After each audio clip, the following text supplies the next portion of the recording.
mondiale et les gens vont changer. C'est notre Téméta TV tous les jours. Téméta TV, c'est vraiment chiant. Téméta TV, allez les gens.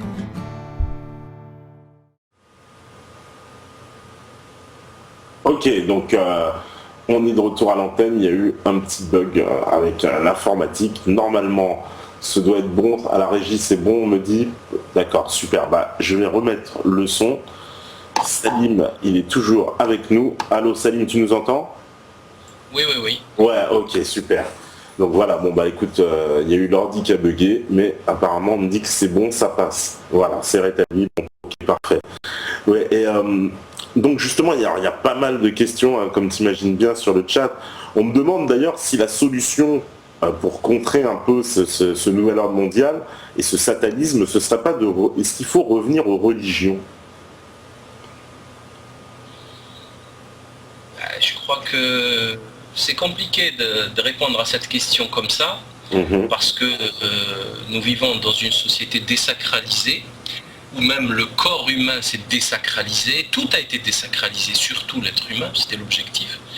Et les gens n'y croient plus, et en plus ils sont tellement hautains, prétentieux du haut de leur ignorance, que c'est vrai que c'est compliqué de leur expliquer les choses, il faut passer par une petite, on va dire, introduction. Mais pour résumer, oui, effectivement, c'est effectivement et définitivement clair. Tout ceci n'est qu'une question de religion. Alors, chacun fait ce qu'il veut de sa vie, sincèrement, je le dis vraiment sincèrement. Vous savez, il y a cette crapule, ce d'Éric Zemmour, qui est en train d'expliquer à longueur de journée, enfin pas à longueur de journée, mais dès qu'il peut, sur iTélé, que l'islam, chaque page du Coran, il a dit ça devant Domenech et l'autre cruche qui lui sert de speakerine, là, d'animatrice de débat. Il a dit que chaque page du Coran, il y avait écrit qu'il fallait tuer du juif et du chrétien. C'est quand même délirant, hein, de dire ça, hein. C'est complètement délirant. Et je lui rappelle juste qu'il y a un verset du Coran qui dit « Lakum dinukum waliya dini » vous avez votre religion et j'ai la mienne. Et puis c'est tout. Je lui rappelle également qu'un musulman a le droit de se marier avec une chrétienne ou une juive qu'on appelle les gens du livre. Donc il faudrait qu'il m'explique ce rien de la pensée française, ce néant, ce détritus de la pensée, ce menteur et ce manipulateur. Faudrait m'expliquer comment on a le droit d'épouser les filles des gens du livre et pour les assassiner en cachette pendant qu'elles dorment. C'est ça, c'est quoi le projet là encore? Donc j'ai fait une petite parenthèse là sur Éric Zemmour, mais sur la religion aussi, pour expliquer que la religion, franchement, moi personnellement, chacun y croit ce qu'il veut. De toute façon, on n'entrera jamais dans le cœur des gens. Par contre, on ne peut pas imposer ça aux gens. C'est comme imposer à une femme de vous aimer, c'est complètement débile. Mais il y en a qui utilisent pour se faire la sorcellerie, hein. Notamment le cerveau de hyène au Maroc. C'est un mets extrêmement cher qu'on utilise pour justement jeter des sorts. Il y a une femme de ministre marocain qui a été attrapée pour du braconnage de hyènes au Maroc. C'est rigolo tout ça, hein. Vous voyez, des femmes de ministres qui font de la sorcellerie. Et c'est exactement la même chose en France, hein. La sorcellerie est extrêmement présente dans les hautes sphères de l'État. Pierre Bélanger l'a prouvé. C'est Pierre Bélanger avec son mentor Claude Desplaces, le voyant de Skyrock, l'a prouvé. Je l'ai prouvé dans le livre d'ailleurs. Oui, ça c'est ton livre, sur Pierre Bélanger. Hein.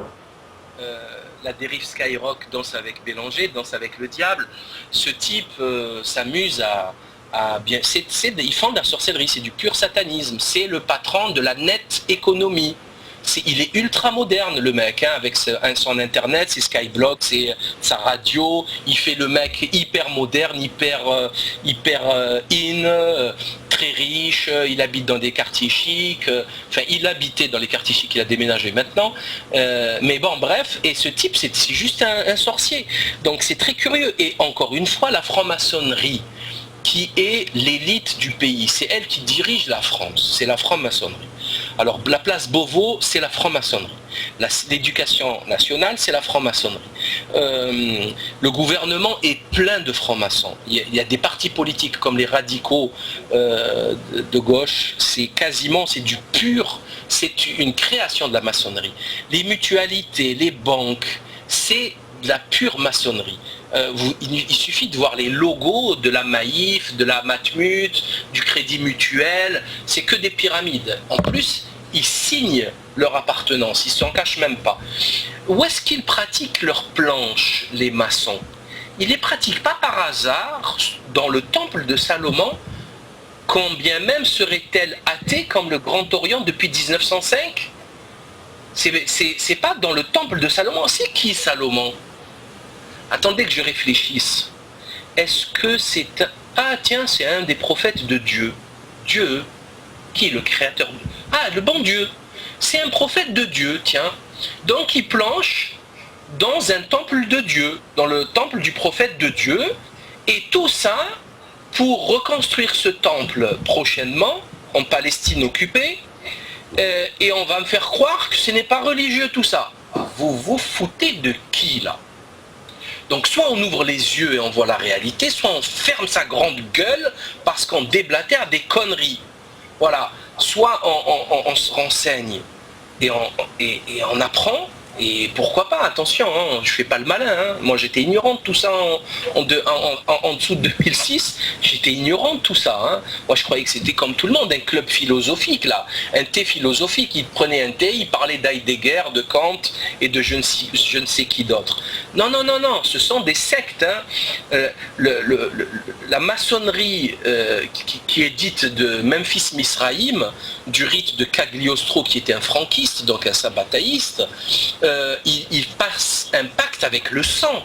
Leur initiation se fait avec le sang, c'est-à-dire ils se blessent et ils passent un pacte avec le sang. C'est de la pure sorcellerie. Donc après on me dit que ouais, c'est des athées, ils croient pas. Non mais vous foutez de qui? Enfin, tout ceci n'est pas très sérieux. Soit on s'intéresse aux choses, soit on se tait quoi. Allez voir la Coupe du Monde, Roland Garros, bientôt le Tour de France des drogués. Vous inquiétez pas, la vie va bien, amusez-vous, mais ne vous occupez pas de ce qui vous dépasse, s'il vous plaît. Et on me demande si pour toi il y a quand même des bons francs-maçons, ou alors est-ce qu'ils ont été infiltrés, corrompus, et où ils sont manipulés quoi. Est-ce qu'il ne peut pas y avoir de bons francs-maçons? Bien sûr, ça c'est bien encore heureux qu'il y ait des bons francs-maçons. Mais bien sûr, c'est les rangs, les loges bleues, là, les bleu bites, là, les compagnons apprentis qui comprennent rien. Mais ils ne monteront jamais dans la hiérarchie. D'ailleurs, au départ, on ne leur dit pas qu'il y a au-dessus de maître. Hein. Ils croient que ça s'arrête à la maîtrise. Et en fait, au-dessus, il y a encore 33 degrés, dans d'autres rites, dans d'autres trucs, dans d'autres obédiences, il y a 99 degrés, etc. Donc, c'est une sélection, c'est sectaire. On va sélectionner les gens selon leur appétit de pouvoir et leur perversion et leur degré de psychopathologie. Ouais, d'accord. On demande d'ailleurs si toi, tu avais déjà eu des propositions, est-ce que les francs-maçons t'ont approché déjà pour essayer de te coopter? Une fois, ouais, une fois ça m'est arrivé, j'avais fait une conférence, comme d'habitude je les ai défoncés, et il y a un type, c'est un franc-mac, qui se présente, il me dit mais non, mais tu devrais venir voir. D'ailleurs il me tutoie directement, alors bon il était âgé, hein. Il était vraiment âgé, il avait là 65 ans passés. Il me dit tu devrais venir voir, tu verrais que. Je dis j'ai rien à voir, merci. J'ai pas besoin de venir voir, c'est bon, j'ai ma religion, je sais vers qui me prosterner, je sais qui est le créateur, vous allez rien absolument m'apprendre de plus. Et c'était très sympa, le type gentil, hein, c'était pas méchant. Mais c'est des vicelards, hein, c'est vraiment des vicelards, parce que Parce que franchement, le type qui se renseigne, il y a vraiment beaucoup de bouquins sur la maçonnerie, sur le mal qu'elle a fait. Parlant juste des Cristeros, la Cristiada mexicaine, ils ont tué des centaines de milliers de Mexicains, c'est des malades. Ils rentraient, ils ont fait pareil qu'en France à un siècle d'intervalle, quoi. Hein. C'est des assassins avant tout, hein. C'est des régicides. Ils ont tué le roi, ils ont coupé la tête du roi, on ne sait pas pourquoi. On ne sait pas pourquoi, parce que la reine d'Angleterre, elle existe encore. Hein. Et quand elle est venue, on lui a fait un tapis rouge de 4 km. Hein. Donc pourquoi ils ont coupé la tête du roi? On aurait pu garder un roi, comme les Anglais, avec la maçonnerie qui domine tout ça. Donc après ils ont tué le catholicisme, ils ont volé l'or des églises, ils ont tué les prêtres, ils ont fait le massacre des Vendéens, 200 000 personnes. C'est ça les humanistes? Non mais ça va pas, ces gens-là ont bâti leur pouvoir sur une mer de sang et d'ossements. C'est des charognards, c'est des criminels de masse. Et on nous parle d'humanistes aujourd'hui. Non mais vous vous moquez de qui? Vous savez, quelqu'un qui a bâti sa fortune sur un crime, son argent ne sera jamais de la vie blanchi. Pour l'éternité. On ne peut pas blanchir un argent sale pour l'éternité, c'est pas possible. Ça va contre les lois du cosmos, c'est métaphysique tout ça, ça dépasse la physique. Donc c'est rigolo. Les mecs, attendez, on comptabilise d'abord vos crimes, on marque tout ça, on va voir c'était quoi la terreur quand vous vous entretuez tous entre vous, tous ces épisodes de la Révolution française, et après peut-être on va dire oui, peut-être vous êtes bien, peut-être vous n'êtes pas bien. La phase des fiches, 1905, hein, la phase des fiches là, contre la maçonnerie, elle affichait absolument tous les gradés de l'armée française et tout ce qu'ils se disaient dans leur village où ils habitaient, s'ils allaient à la messe, si leurs enfants avaient été au catéchisme, s'ils s'étaient mariés à l'église ou pas, quels propos ils tenaient. Tous les maçons du village étaient des espions qui faisaient remonter à la loge des petites infos pour voir quand il va acheter son pain, qu'est-ce qu'il va dire à la fin, s'il va dire au revoir ou que le ciel vous tienne en joie. Tu vois ce que je veux dire? Ça c'est plus catholique. Et ils notaient tout ça, et tous ceux qui étaient très cathos, ils ne montaient pas en grade. Après on se demande pourquoi on a perdu la guerre contre l'Allemagne. Hein, parce qu'il laissait que la médiocrité monter en grade.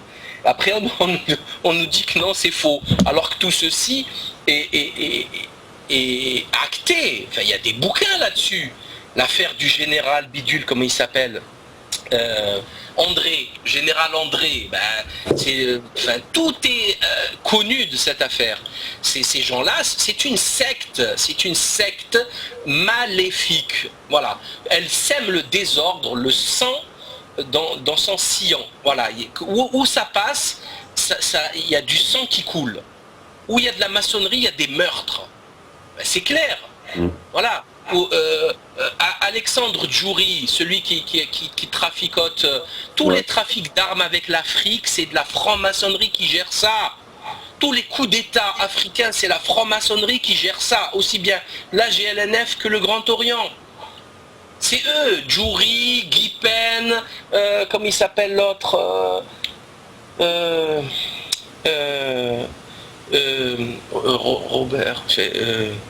Robert Bourgi, comment il s'appelle l'autre, enfin, tous des francs-maçons qui ont soutenu des dictateurs sanguinaires en leur fournissant des armes, hein, et de la technique et de la formation, hein, comme ils voulaient envoyer des CRS, comme Michel Alliot-Marie voulait envoyer des CRS en Tunisie pour mater la révolte populaire.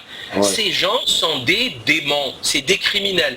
Et après, ils viennent avec leur petite costard cravate à la télé, sur des plateaux, sans recevoir aucune contradiction, rien. Il n'y a jamais un contradicteur face à leurs mensonges, et ils viennent, ils balancent leur sornette là, et voilà, et ça passe. Nous sommes des humanistes, nous sommes pour le progrès. Il va vous raconter l'histoire de la pilule, de l'avortement, des histoires à la con, là, enfin un truc qui sert à rien, et voilà, et ça passe comme une lettre à la poste. C'est quand même curieux tout ça, c'est pas sérieux, hein. Ce n'est pas sérieux. Et on me dit, René Guénon, lui, a été franc-maçon. Quel est ton avis sur la question? C'est compliqué, c'est compliqué. Il faut lire tout René Guénon pour comprendre René Guénon. Il faut lire tout René Guénon pour comprendre René Guénon. Sinon c'est très compliqué. René Guénon est un personnage très très très compliqué. C'est peut-être l'esprit le plus aiguisé du siècle dernier, voire de ce siècle et des siècles prochains, si Dieu nous prête vie. C'est quelqu'un de très très très intelligent, de très puissant intellectuellement, et il a fait partie, les gens me disent ouais il a été franc-maçon, mais il n'a pas été que franc-maçon, il a été spirit, franc-maçon, rosicrucien, gnostique. Il a fait partie, il a fréquenté les théosophes de Blavatsky, l'anthroposophie de Bidule là, de Steiner. Il a fréquenté tout le monde, et de l'intérieur. Et qu'est-ce qu'il en a fait? C'est ça qu'il faut voir. Ben tout simplement, un bouquin magistral qui démolit le spiritisme, qui s'appelle l'erreur spirit, d'ailleurs qui est disponible en PDF sur internet et que j'invite absolument tout le monde à lire. Ou alors là encore pire, enfin pas pire, c'est pareil, il a tué la théosophie de Blavatsky dans le livre Théosophisme, histoire d'une pseudo-religion, si ma mémoire est bonne. Voilà, après il a travaillé dans la France antimaçonnique, la revue, où il a tué la franc-maçonnerie, il a expliqué ce qu'était la contre-initiation, etc. Donc, et quand on lit ces bouquins et quand on voit les détails extrêmement précis qu'il y a à l'intérieur, d'ailleurs c'est très troublant, hein, c'est impressionnant, il savait tout du cheminement et du trajet de Blavatsky, toutes les condamnations judiciaires qu'elle a eues en Russie, en Égypte, en Europe, après aux États-Unis, enfin, on dirait il racontait des petites anecdotes, comment elle faisait semblant de faire parler les esprits en faisant un son de cloche, et un jour la cloche elle était en fait dans sa manche, elle est tombée, elle était cachée ici quoi. Il raconte c'est à mourir de rire d'ailleurs, ces deux bouquins sont exceptionnels, hein, très ironiques, très piquants. Et c'est là qu'on comprend à quoi a servi ce travail. Mais moi personnellement je suis contre, hein, je vous le dis clairement, parce que c'est très dangereux. D'ailleurs, je ne sais plus si c'est Chacornac ou c'est un très proche de Guénon qui a dit que dans le premier groupe de spiritisme de l'époque, très peu, tous ceux qui ont participé ont fini fous, sauf Guénon. C'est-à-dire qu'il y a des choses qu'il ne faut pas faire dans la vie, même pour tester, juste pour voir. Hein. C'est comme par exemple mettre ses doigts dans la prise électrique juste pour voir. C'est débile, il ne faut pas le faire ça. Et c'est pareil, la sorcellerie, ça marche, c'est sérieux. C'est très sérieux, il ne faut pas le faire, même pour essayer. Et donc moi je suis contre. Par contre, Guénon, c'est pas n'importe qui. Et il faut le lire pour le comprendre. Il a fréquenté les personnalités les plus importantes de son temps. Il a été en lien avec les occultistes, les personnalités politiques. Il a été en contact, il était très au fait de la problématique sabbataïste. Ça, c'est quelque chose que je suis en train de découvrir actuellement dans des lectures très, très, très intéressantes. Et le bektachisme, etc. Et Guénon, c'est une fusée, quoi. C'est une comète, hein. C'est quelque chose de rare qui passe de temps en temps dans l'univers, quoi, dans la vie de l'humanité. Il faut en profiter. Maintenant, ce que je sais de lui, c'est qu'il a eu une vie religieusement, surtout en Égypte, là où tout le monde l'a vu, il avait un islam extrêmement orthodoxe. C'était très simple, très carré. Ça c'est très clair dans sa pratique quotidienne. Donc il n'y a pas de doute là-dessus puisque les témoignages sont très nombreux. Maintenant, bon, chacun y pense ce qu'il veut. Moi, je suis pas là pour défendre Guénon. Il n'a pas besoin de moi. Et pour dire autre chose, on n'a pas besoin de Guénon pour être musulman ou chrétien ou catholique, parce qu'il défendait aussi bien le catholicisme que l'islam. Et Guénon, c'est un travail intellectuel qui va au-delà de la religiosité simple. Voilà, c'est quelque chose de beaucoup plus... C'est le combat, Guénon. Guénon, c'est le combat contre le désordre, en fait. C'est comprendre d'où vient le désordre et de le combattre pour des masses amorphes qui ont été ramollies par la modernité. Vous savez, tous ces musulmans qui ne croient pas au diable, tous ces catholiques qui ne croient pas au diable, ils sont un peu perdus, quoi. D'ailleurs, j'ai une phrase très, très belle ici dans mon bureau sur Guénon qui parle justement de ça. C'est dans Autorité spirituelle, pouvoir temporel, page 32-33, un truc comme ça, concernant justement alors je vais vous la citer rapidement. Qu'il en ait pas toujours été ainsi, le mot même de clergé en fournit la preuve, car originairement clerc ne signifie pas autre chose que savant, et il s'oppose à laïc qui désigne l'homme du peuple, c'est-à-dire du vulgaire, assimilé à l'ignorant ou au profane, ou à qui on ne peut demander que de croire ce qu'il n'est pas capable de comprendre, parce que c'est là le seul moyen de le faire participer à la tradition dans la mesure de ses possibilités.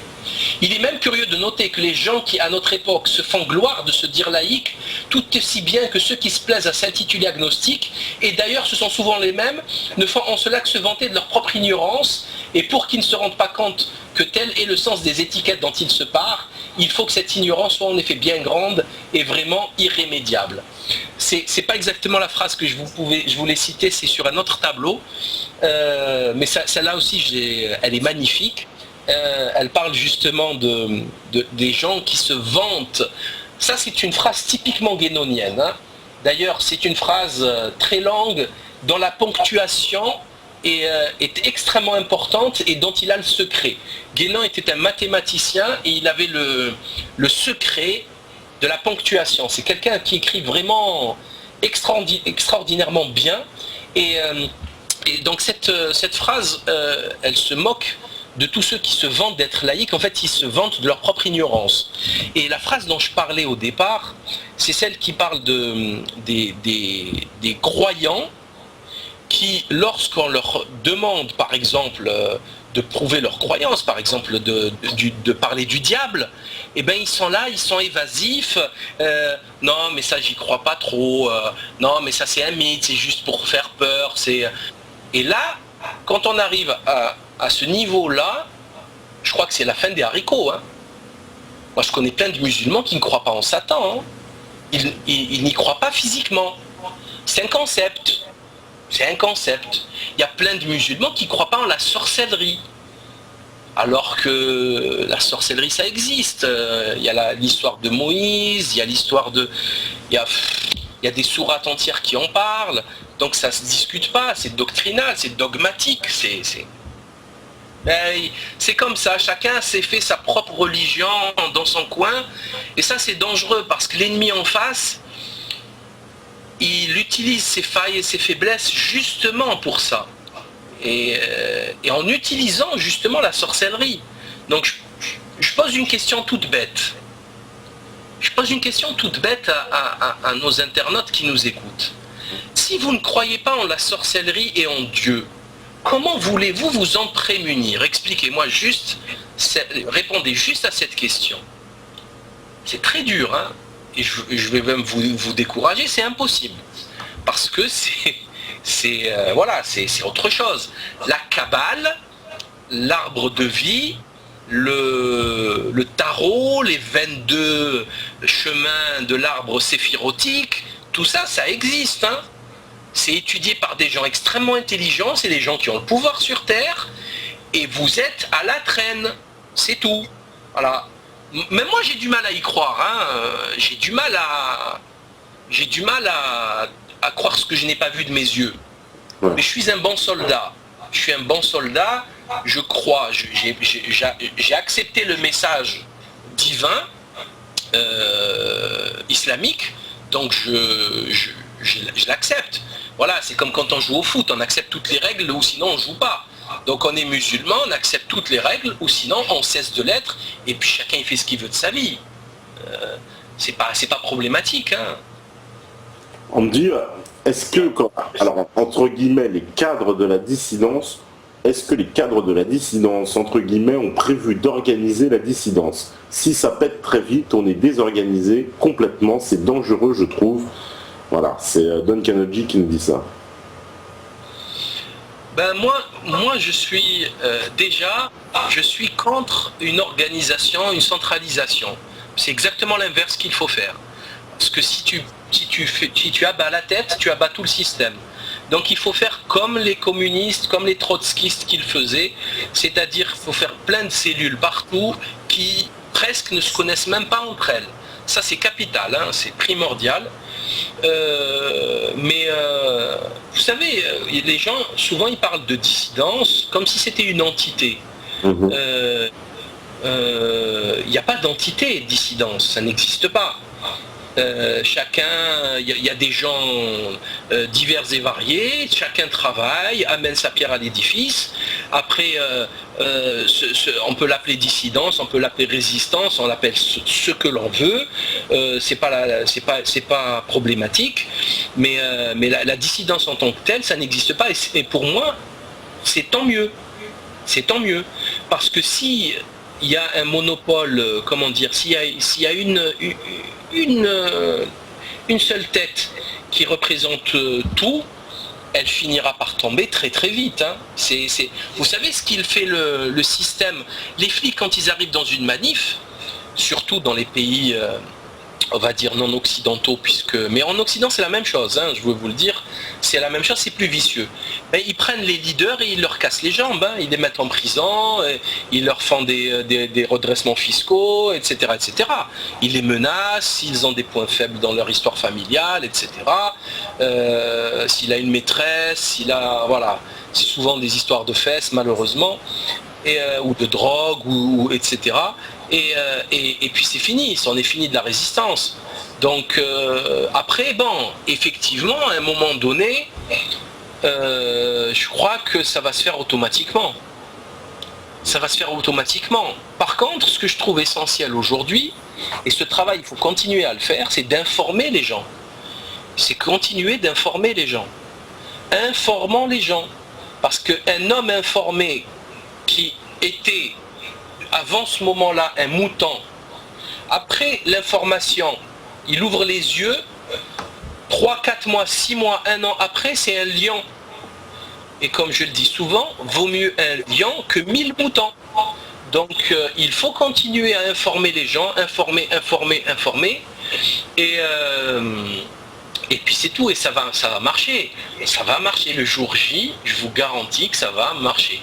Après, je crois qu'une chose est certaine, il ne faut pas du tout comptabiliser les forces telles qu'elles sont aujourd'hui. Parce que la Providence n'a pas encore mis ses petites mains dans nos affaires terrestres. C'est-à-dire qu'à un moment donné, notre camp il va être renforcé et le leur va être affaibli pour rééquilibrer les forces. Et il faut faire confiance au grand architecte, comme il l'appelle, le grand horloger, celui qui ordonne tout depuis tout le temps et pour tout le temps, pour tous les temps. Et il faut lui faire confiance, totalement confiance. Vous vous doutez bien qu'ils n'ont absolument aucune chance de gagner, aucune. Mais c'est en dehors du concevable, hein. Ils n'ont aucune chance de gagner. On a déjà gagné à la base, hein. Je vous le dis comme ça au passage, pour ceux qui douteraient, on a déjà gagné sur toute la ligne. Je pense qu'on va faire une petite pause. Voilà, dès que la régie va nous faire signe, et puis on revient juste après. Salim, on fait une petite pause d'une dizaine de minutes environ, hein, à peu près, et on revient, et puis on revient pour l'entretien. Très bien, merci. À tout de suite. Voilà. Donc la régie, dès qu'elle est prête, évidemment, elle me fait signe. Je sais, elle n'est pas prête, la régie. Donc c'est pas grave, on va parler du Métatour pendant 2 secondes, le temps que Steph il cale la vidéo. Donc du 14 juillet au 15 août, n'oubliez pas, on fait le tour de la France. Hein. Donc voilà, il y a le programme qui sera affiché, il est déjà affiché d'ailleurs sur la page Métatour. S'il y a des gens qui peuvent nous recevoir, n'hésitez pas à nous envoyer vos coordonnées sur la page Métatour, comme ça on va tout répertorier afin de vous contacter pour organiser ça. Donc si vous avez aussi des suggestions de lieux, hein, des fois, donc en fonction évidemment du parcours, eh ben allez-y, envoyez-nous vos propositions de lieux, etc. Et on va tout centraliser. Voilà, on me dit que c'est prêt, donc on fait une petite pause et puis on revient juste après. À vous la régie. Voilà, donc de retour sur la libre antenne. Normalement, le son passe, on est toujours un peu incertain, normalement ça devrait aller. Mais on sera avec Salim encore là dans quelques instants, vous savez, hein, le temps de faire la reprise de connexion. Donc ça permet de parler encore du Métatour, décidément j'insiste avec ça, mais bon, c'est quand même un gros projet pour l'été. Bon aussi d'ici là, je rappelle qu'il y aura le bal des quenelles. Je rappelle qu'il y aura normalement pas mal encore une belle course, on va dire, jusqu'à la dernière. La dernière de toute façon ce sera le vendredi 20 juin. Voilà. Donc vendredi 20 juin, oui, ce sera la dernière. Il y aura peut-être une émission spéciale, évidemment, le 28. Donc entre la dernière et le Métatour, une espèce de pont, ce sera encore une émission un peu ambiance live concert, avec des artistes, la formule qu'on avait fait ce week-end et qui vous a apparemment beaucoup plu. En tout cas, on a eu beaucoup de bons retours sur les concerts, sur les artistes qui sont venus. Voilà, on remercie encore un Aigle Lyrical, SKS Crew, La Razia, Sofiane, qui sont venus pour faire du live on direct, comme on dit, et c'était un super moment de session freestyle, en tout cas pour ceux qui ont regardé. Je pense que on me fera signe dès que ce sera revenu. Je sais pas trop ce qui se passe, mais bon, j'ai vu vos questions hein, sur le chat. J'ai vu qu'il y avait beaucoup de questions. Vous êtes hyper nombreux à être connectés, donc franchement, on pourra même pas évidemment poser toutes les questions tellement il y en a de toute façon. Hein, donc on est obligé de sélectionner un peu. Alors, on me dit affichez-vous tous les donateurs. Je ne suis pas vu. Pourtant il me semble que si c'est prévu. Je ne sais pas, mon cher Jim Caz. Il doit y avoir tous les donateurs qui doivent s'inscrire dès que vous prenez.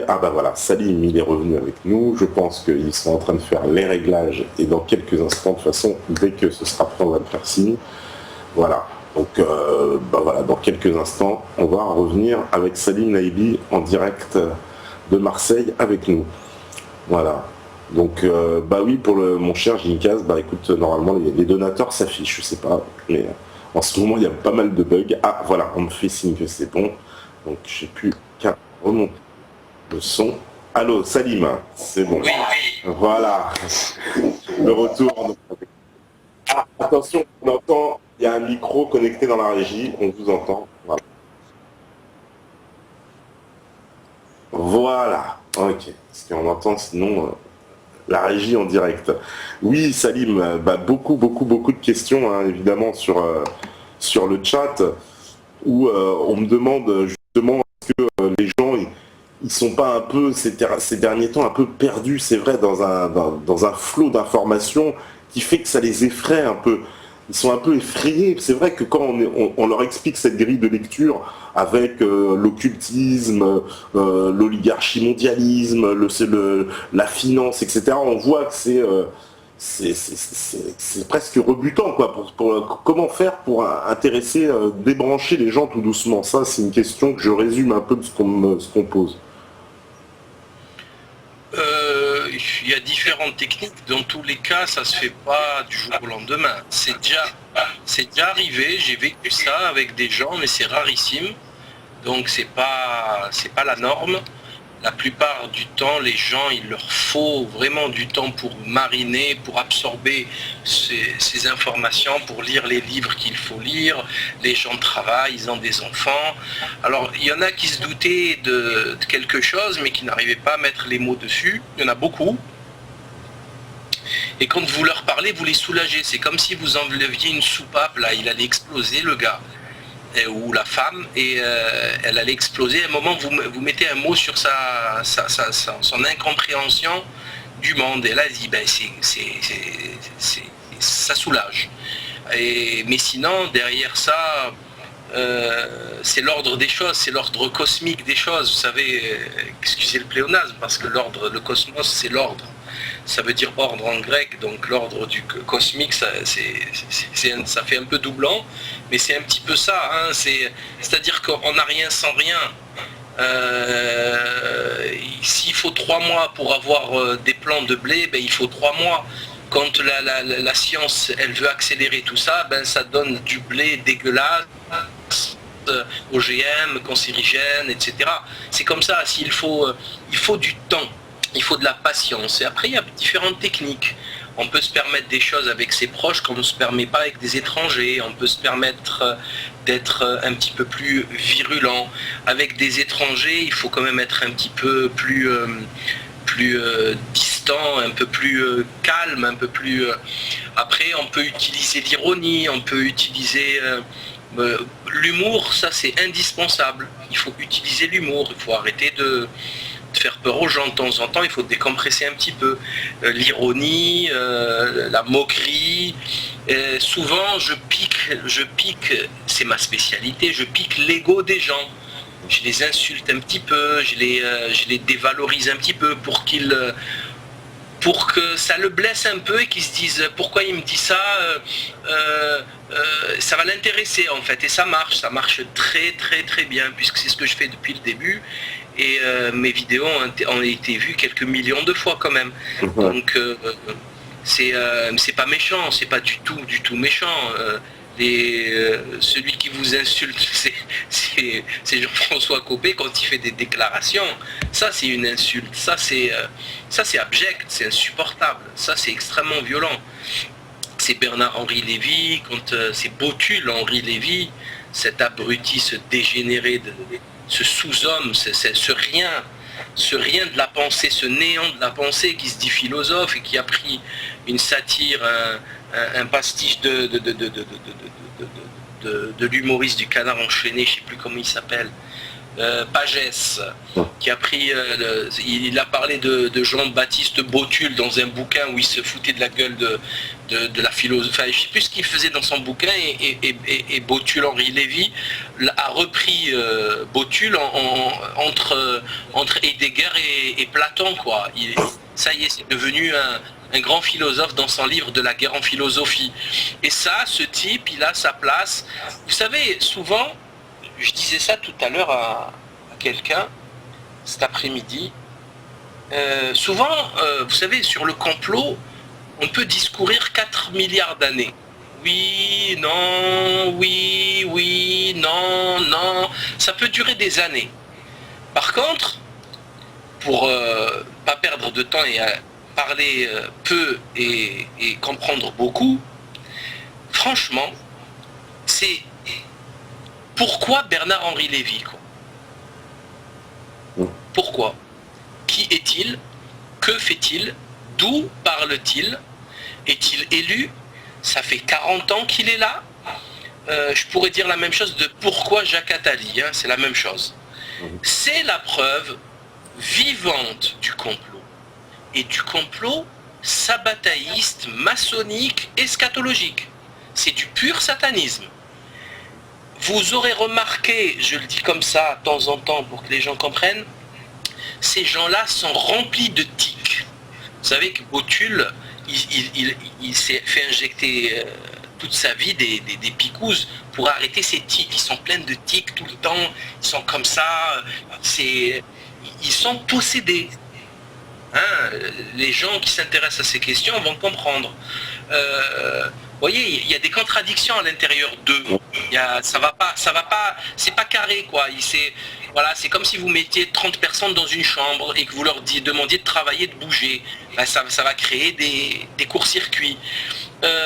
Pourquoi Botul, quoi? Pourquoi Botul? Pourquoi ce médiocre personnage, ce menteur manipulateur qui a été dénoncé par tout le monde, même par ses alliés, notamment la femme du journaliste là qui est mort au Pakistan là, je sais plus comment il s'appelle,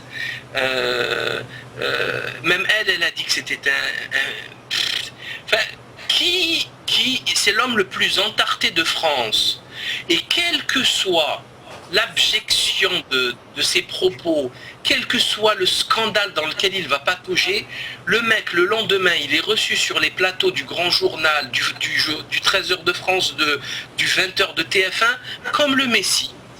Comme le Messie. On l'écoute parler doctement comme le Messie. C'est-à-dire qu'il n'y a plus de géostratège en France, il n'y a plus de militaires, il n'y a plus de hauts gradés, il y a Botul Henri Lévy. Après, on me dit qu'il n'y a pas de complot. Non mais en plus c'est une insulte, hein. Il insulte toutes les universités françaises et ce qu'elle a produit comme cerveau pour nous expliquer le monde, la crise, la philo, la politique, c'est une insulte. Il insulte toute la caste politique et tout le monde s'agenouille devant Bernard Henry, hein. Tout le monde s'agenouille. Il est milliardaire en plus. Pour ne pas gâcher, il est ridicule. Ça se voit qu'il est fou dans sa tête avec son brushing, sa chemise ouverte jusqu'au nombril. Il est ridicule, il est pathétique ce type. Hein. Même sa femme, là, c'est celle qui lui sert de femme, parce que il est avec plein de conquêtes en même temps. L'autre, Ariel Dombal, ouais. Ariel Dombal, mais c'est une chose, elle aussi. Faut le voir pour le croire. À 60 balais, elle croit qu'elle a 20 ans. Faut arrêter un moment quand même. À un moment donné, faut arrêter le cirque. Ben non, ces gens-là, c'est un mélange de chutzpah et de pile-poule. J'appelle ça le chutzpoul. C'est le culot total et le pile-poule de la contradiction et du débat en racontant tout et n'importe quoi et ça passe. C'est phénoménal, hein, c'est phénoménal.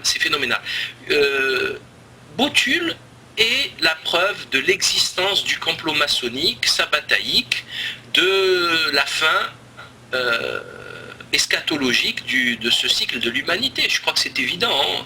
C'est évident. Et tous ceux qui me contredisent, si c'est des hommes debout, ils n'ont qu'à contredire Botul, leur maître. Parce que là, je vous garantis que les médiateux, là, les politicailleux, etc., les journaleux, ils arrêteront de manger du pain. Hein. C'est chômage direct. Hein. Donc c'est pas moi qu'il faut s'attaquer. Attaquez-vous à l'ennemi auquel je m'attaque moi-même. Ouais. Alors on me demande aussi, on me dit dans beaucoup de vidéos, tu incites les musulmans à se révolter pour ne plus être représentés par des chalgoumis. Ne penses-tu pas qu'au lieu de ça, vaut-il mieux pas se préoccuper de tous et surtout de ceux qui dirigent la France, quoi, c'est-à-dire un peu de plus centrer le combat plutôt qu'inciter que les musulmans?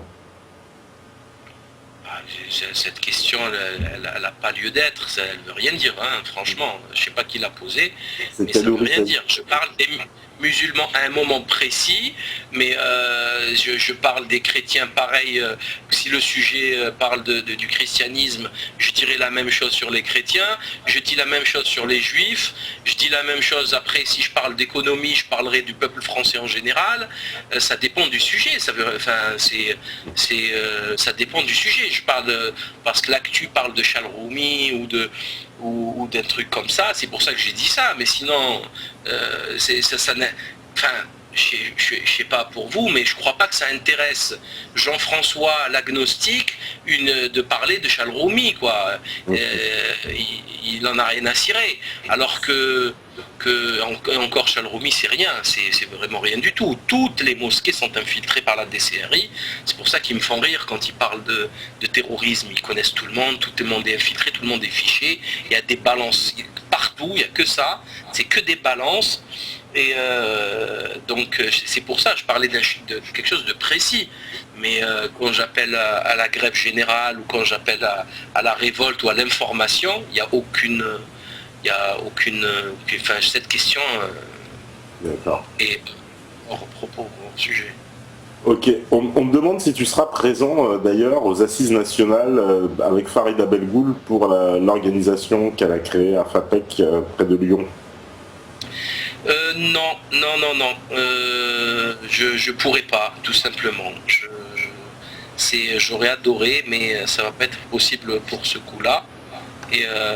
Mais bon, est-ce que j'ai besoin de dire que je soutiens totalement la FAPEC et les prochaines initiatives de Farida Belgoul, qui est un exemple de révolte et de dissidence et de résistance au désordre établi par la maçonnerie, quoi. C'est soutien total.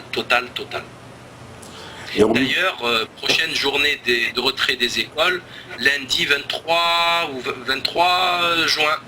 Ouais. Donc, à préparer dès maintenant pour garder les enfants, etc. Organisez-vous dès maintenant. D'accord. Ça, oui, bah, on fera, nous aussi, on fera tourner l'information. On me demande, voilà, que penses-tu du rapport de l'Église avec Farida et le père Horowitz? Oui, le rapprochement entre les chrétiens et les musulmans, en fait, un peu. Pour moi, c'est inespéré. C'est inespéré. C'est magnifique. C'est extraordinaire. D'après ce que j'ai entendu, j'ai parlé, le père Horowitz a l'air de quelqu'un de très sincère et de très fort. Il s'est mis à dos tout son clergé. D'ailleurs, Farida Belgoul vient de publier un papier là-dessus, puisqu'il a été mis au placard par le diocèse de Toulon, le père Horowitz, ce qui est gravissime. Bon, c'est toujours pareil. L'Église est infiltrée au plus profond des hiérarchies. C'est une catastrophe, exactement comme l'islam, exactement comme le judaïsme. Il y a des homosexuels, il y a des pédophiles, c'est une catastrophe. Et dès que vous parlez de choses sérieuses, ils vous mettent au placard. Hein. C'est catastrophique.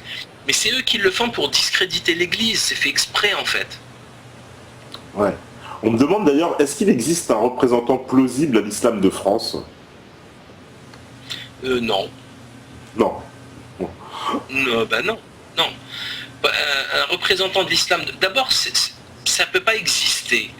Ça ne peut pas exister parce que c'est factuellement impossible, puisque ça n'existe pas un représentant de l'islam d'Algérie. Vous voyez, ça ne veut rien dire. Ça veut rien dire. Il y a des penseurs.